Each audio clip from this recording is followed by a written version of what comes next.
On October 26, 2023, the Milwaukee Bucks won their season-opening NBA game over the Philadelphia 76ers. Point guard Damian Lillard scored 39 points in his debut with the Bucks following an off-season trade from the Portland Trail Blazers. And that ranks among the highest point totals in NBA history for a player making his debut with a new team. ESPN posted an interview with Lillard following the game where the star seemed to make an emphatic statement about his new surroundings. Ain't nothing I want more. I told you when I first came, I said I ain't come here to waste my time. Sounds like a normal interview by ESPN for a player on a new team, right? It would be, except this interview wasn't with ESPN, it was with TNT. And it didn't come after Lillard's Bucks debut in October 2023, it took place in August 2020 during the NBA bubble. ESPN doctored the footage in the post to have Lillard standing in a Bucks jersey with the Bucks logo on the court, and even an ESPN mic flag adorning the interview. For some people, such as Milwaukee Journal-Sentinel reporter J.R. Radcliffe, this was easy to tell. It was pretty clear that it was doctored, yes, because of just the surroundings made it look like it was the pandemic, the bubble with the extended microphone, and the court looked kind of weird. And I think even in my social feed where I saw it, I think someone was already indicating that, okay, this is clearly an old clip or a somehow altered clip or whatever. But yeah, the jersey he was wearing in the clip wasn't the jersey that they had been wearing that night. So I knew it wasn't like a recent thing, whatever it was. However, easy as it may have been, for an organization such as ESPN that defines itself in its own social media guidelines as a journalistic organization, this post broke the 4 main tenets of the SPJ Code of Ethics. ESPN did not seek truth, as this video misinformed members of the public. ESPN did not minimize harm nor act independently, as using another network's footage without clearly indicating permission to do so has the potential to inflict major damage on both companies. And ESPN clearly lacked accountability and transparency by not being upfront with its deception until well after the post went viral for the wrong reasons. For many of these reasons and others, Detroit Lions digital media creator PJ Clark says he wouldn't have done what ESPN did.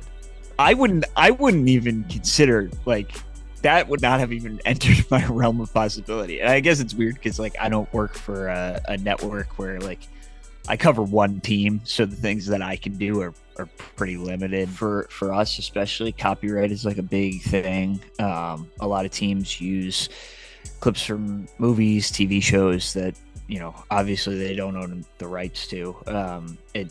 From what I've learned is it's kind of more team dependent. It depends on what the Arizona Cardinals lawyers think versus the Jets lawyers versus our lawyers versus anybody else. Radcliffe went even further. I don't know how they felt they had the right to grab that. I have no dog in that fight. Neither corporation is mine, so I don't really feel too strongly. But if somebody used our, I could say this for certainty. If somebody took a photograph that was ours or a video that was ours and messed around with it, we would be really, really upset.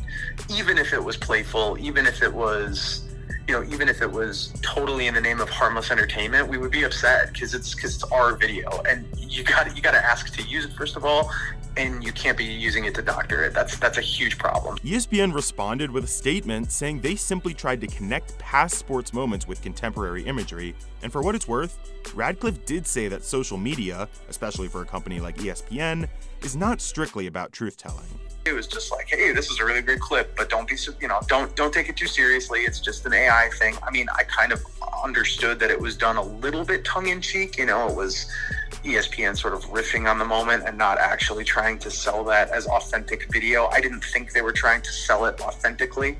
It just wasn't abundantly clear that's what was happening, so I think it was just a little confusing. There is an entertainment aspect to what I do, what ESPN does, what a lot of people in traditional media do, and I don't want to erase that aspect of it.